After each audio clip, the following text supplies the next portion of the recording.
Di awal kehidupan setelah pernikahan, jamaknya, orang adalah sibuk dengan menyusun tentang tegaknya fondasi keluarga yang dikaitkan dengan terselenggaranya ekonomi keluarga.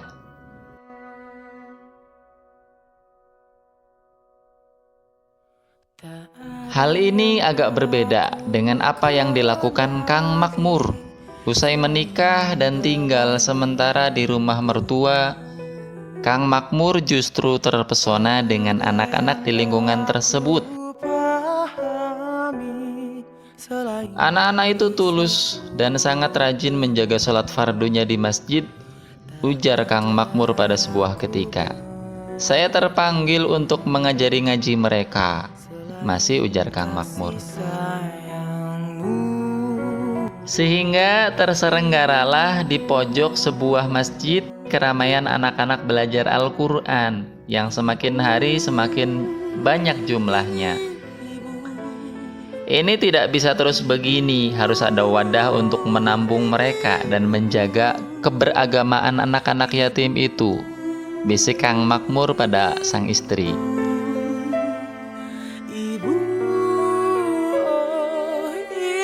Untuk menguji keyakinan diri itu, anak-anak saat lebaran diliburkan dan dipulangkan ke rumah masing-masing yang tersebar pada radius yang tidak jauh dari masjid yang merupakan pusat kegiatannya.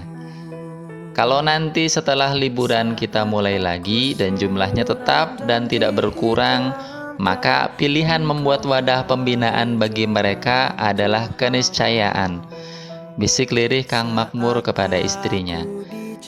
Dan di luar dugaan setelah liburan usai dan mulai belajar lagi, ternyata anak-anak kembali dalam jumlah yang tak sama, yakni menjadi lebih banyak.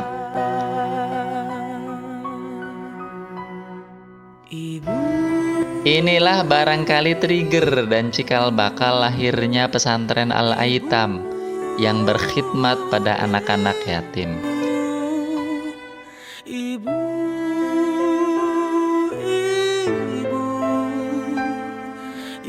Ayo bergabung bersama kami di Pesantren Aitam Indonesia. Daftar segera.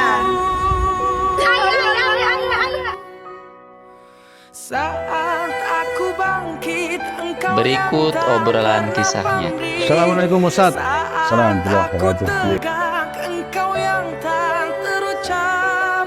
Saat aku berjaya, engkau kirimkan aku 1000 nasihat.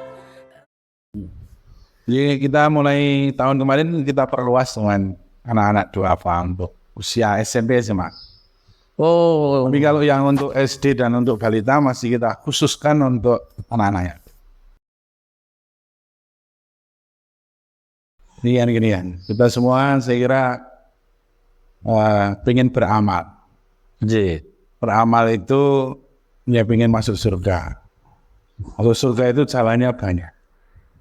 Ada orang yang berilmu, berdakwah dengan menulis. Ada yang ceramah di mana-mana. Dan ada yang lain. Dan saya berpikir seperti dulu para sahabat. Ada orang yang mereka berjuang berdakwah dengan hartanya seperti Utsman, Abdurrahman bin Auf, kaya, dia mengalokasikan uangnya. Ya orang yang seperti Abu Bakar, Umar, jadi khalifah, memimpin jalur politiknya. Nah, ada juga orang seperti Ali bin Abi Thalib yang memilih menjadi jalur ilmu, jadi ulama besar sampai jadi ulama, jadi fuqaha.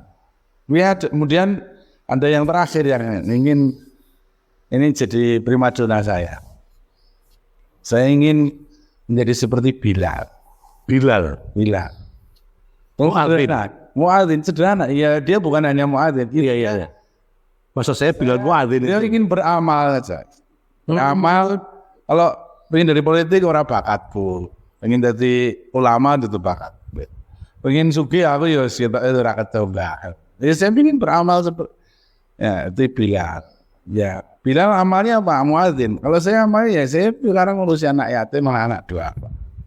Kalau dalam konteks kontemporer yang paling dekat di ulama di Indonesia itu menurut saya ada 2 prototip.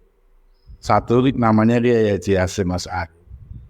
Alim, kitabnya banyak. Ya, kemudian sekarang menjadi Hadratus Syekh yang dikenal sebagai Hadratus Syekh dan menjadi maskotnya. Ini ada kiai lagi yang sederhana. Ilmunya enggak banyak amalnya. Ini Kiai Haji Ahmad Dahlan. Saya pilih ini. Kayaknya saya cocok dengan beliau. Sidik dari lening amalnya banyak. Nah itu yang ini kemudian saya adop Haytham ini. Jadi banyak berbuat. Haytham artinya yatim. Jamak dari yatim. Jamaknya dari yatim. Yatama atau Haytham itu sama. Dulu kayak Ahmad Dahlan kan gitu, ngopeni anak yatim di rumahnya, diajar, ya dibiayai sendiri. Stupeni kemudian hari ini berkembang besar seluruh Indonesia menjadi panti-panti yatim.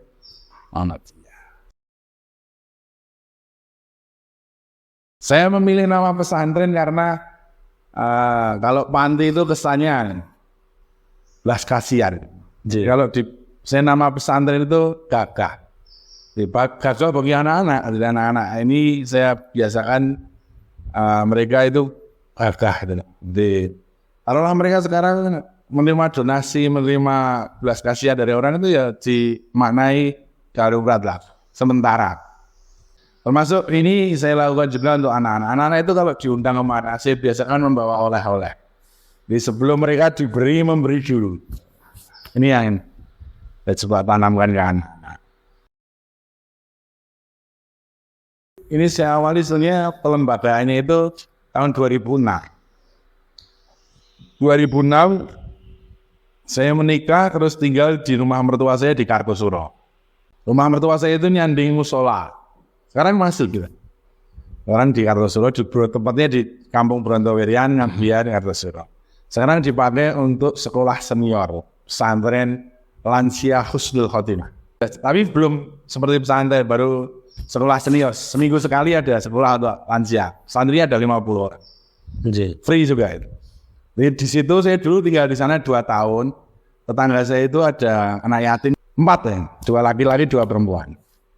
Ya anak ini baik-baik ini. Setiap hari temu sholat, jam sholat. Ini anak ini saya bina lah di situ. Saya ajari ngaji dan sebagainya. Kemudian saya berpikir sama istri saya itu kiabi dilembagakan, jadi lebih efektif secara pembinaan dan sebagainya. Nah kemudian dari situ kemudian muncul membuat lembaga, ya, pesantren untuk anak-anak yatim. Mulainya itu Ramadan, Ramadan 2009 ya anak, 9 atau 2008. Itu awalnya dulu. Terus saya buat pesantren itu. Sertanya pertama itu kalau tidak salah 30-an. Dan saat itu saya bilang, mari bismillah jalan sama Ustadz Ahmad. Sekarang ya di sini. Sekarang menjadi mudir pesantren. Terus sudah jalan seperti biasa pesantren gelat ya, mukim. Dulu ngontrak di Keratonan dulu. Keratonan. Saat itu saya tidak punya uang juga. Saat itu rumahnya besar yang dikontrak. Saat itu minta kalau saya 20 atau 25 juta. Nah saat itu saya bilang ke pemilik rumah, saya tidak punya uang bu. Kalau ada ini ada 5 juta. So ya boleh monggo, kalau enggak ya saya tak cari rumah lain. Lalu setelah itu dikasih bank. Nah dulu sudah mulai di situ. Tantangannya sebenarnya ilmu kita belum nyampe. Tantangannya sebenarnya itu bukan tantangan buat. Nah, jadi bisa jadi saat itu masih muda, saya belum ada baru 30 lah, 30 tahun. Jadi mungkin ilmunya terasa berat. Jadi orang ketika sudah memiliki ilmu, sudah memiliki kefahaman, memiliki pengalaman sesuatu. Hari ini kita kadang-kadang merasa berat, bisa jadi karena belum mampu. Ya kalau dari sisi manajemen mungkin kita ini trial baru. Walaupun dulu kita mengawalinya itu dengan persiapan. Jadi sebelum kita mendirikan pesantren Aitam itu kita berkunjung ke beberapa pesantren di Indonesia. Pesantren-pesantren yang kita anggap bagus sebenarnya. Tapi terus kita juga terus mengembangkan pemahaman. Nah ini menurut saya penting saya kira mendevelop pengetahuan kita. Rezeki itu kan minallah. Konsepsi rezeki itu kan setiap orang yang Allah ciptakan itu bukan hanya manusia, makhluk siapapun itu dijamin rezeki. Tenang aja. Nah, soal teknis ya itu tinggal dicari ilmunya saja. Tapi prinsipnya setiap yang bernyawa itu sudah Allah jamin. Jangankan kita burung itu ya orang kulkas tidak ada, tabungan tidak ada. Ini ya pagi berangkat pulang ya ternyata.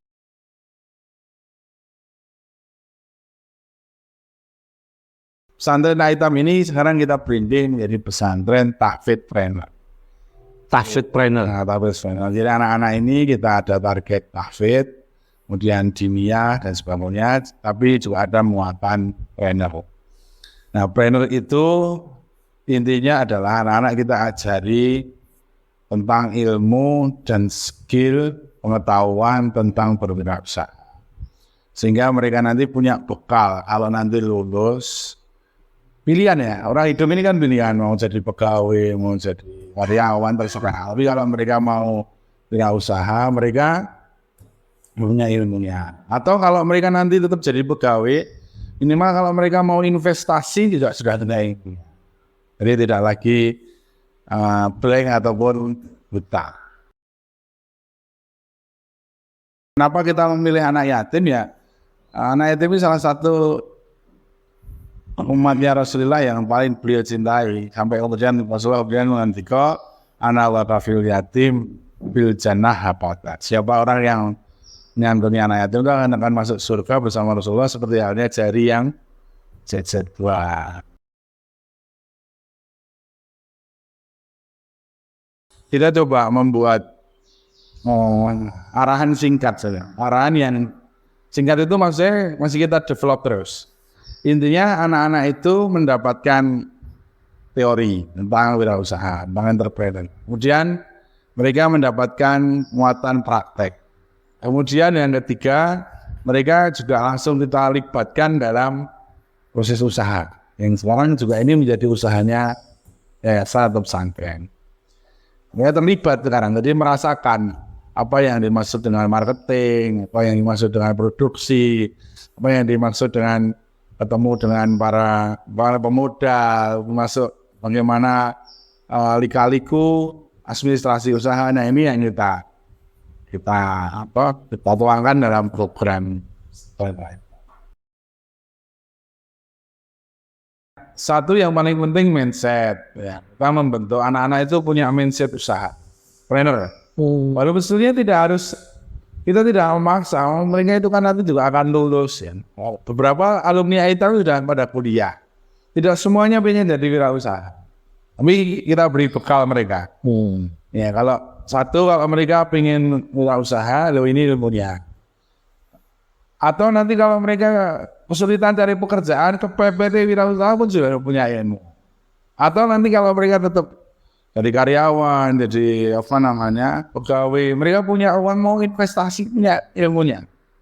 Ya. Sehingga insya Allah ilmu ini sangat manfaat.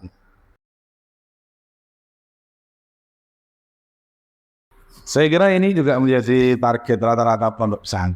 Satu, mereka punya yang disebut dengan sahsiah Islamnya.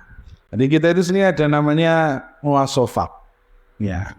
Muasofat itu ada 10 lah ya, 10. Satu, mereka punya salimul akidah. Akidah yang salim. Salim itu selamat. Bahwa mereka itu akidahnya benar. Apa akidahnya? Akidahnya ya Ahlussunnah wal Jamaah. Ya, itu harus mereka memiliki. Wala tamutunna illa wa antum muslimun itu akidahnya. Salimul akidah. Ya.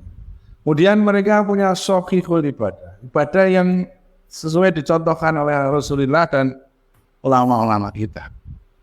Kemudian mereka punya matinul khuluq.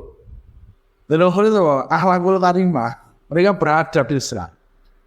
Bari yang lain termasuk qawiyul jism, anak-anak ini punya fisik yang kuat, sehat. Kemudian qadirun al kasbi. Mereka dalam kehidupan ini bisa maisahnya cukup. Ini yang utama 5 itu.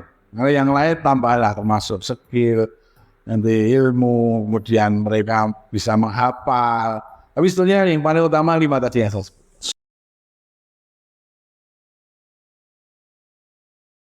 Ada beberapa yang disampaikan oleh Nabi kita itu. Satu, khairun nas anfa'uhum linnas. Sebaik-baik di antara kalian itu orang yang paling bisa beri manfaat. Jadi bukan orang yang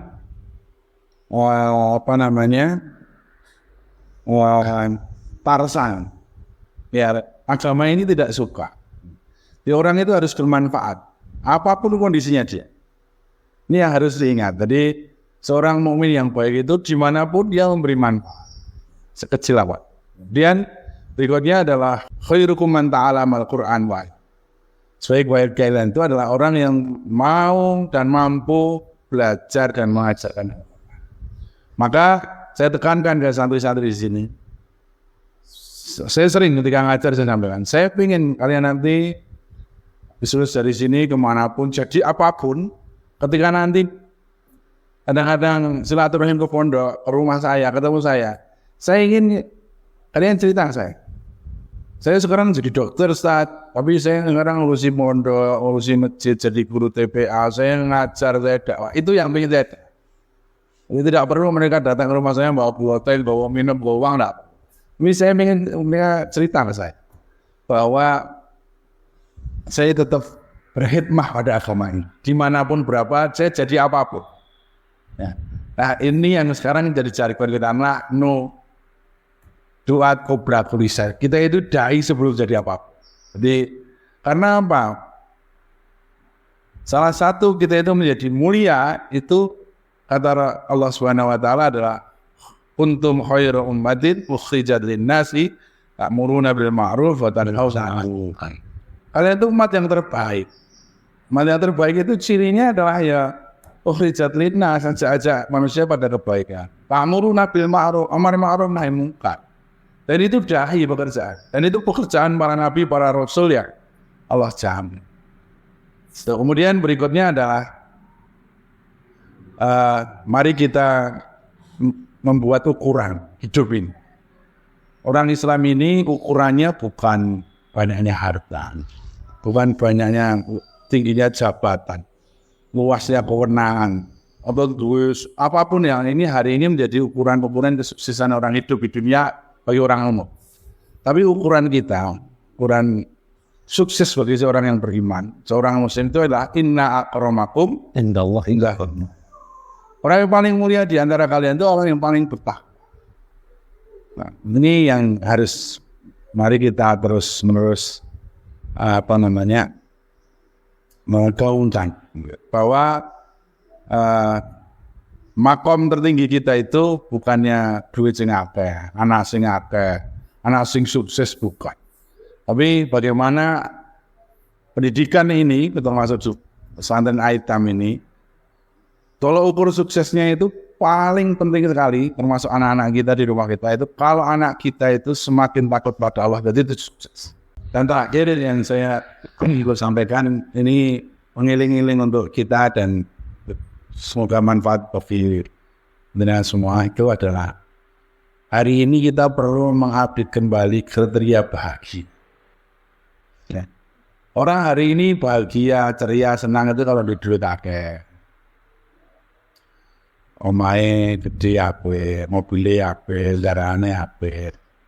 Anake sukses. Kalau itu betul memang, menyenangkan betul, tapi sebenarnya itu bukan yang tertinggi. Kalau kata Allah SWT dalam surat Yunus ayat 198, kata Allah itu, Qul bi fadlillahi fa bi rahmatihi fa bidzalika falyafrahu huwa khairum mimma yajma'un.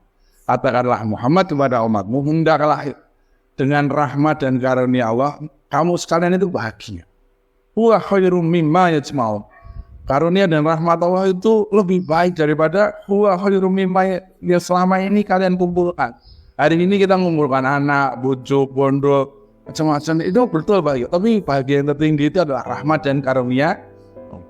Kalau sebagian ahli tafsir menyampaikan karunia dan rahmat Allah itu apa? Hari ini kita ditakdir dari wong Islam, ditakdir dari wong mukmin, orang yang beriman. Kita iso sujud, iso ruku, iso sholat, iso sedekah, iso silaturahim.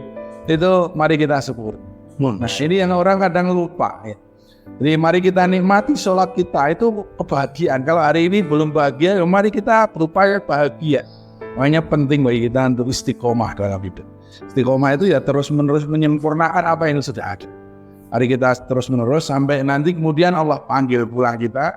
Dan insya Allah ketika kita istiqomah, kita akan menemui yang disebut dengan husnul khotimah. Jadi husnul khotimah itu orang yang terus menerus menyempurnakan keimanan, ketakwaan pada Allah Subhanahu.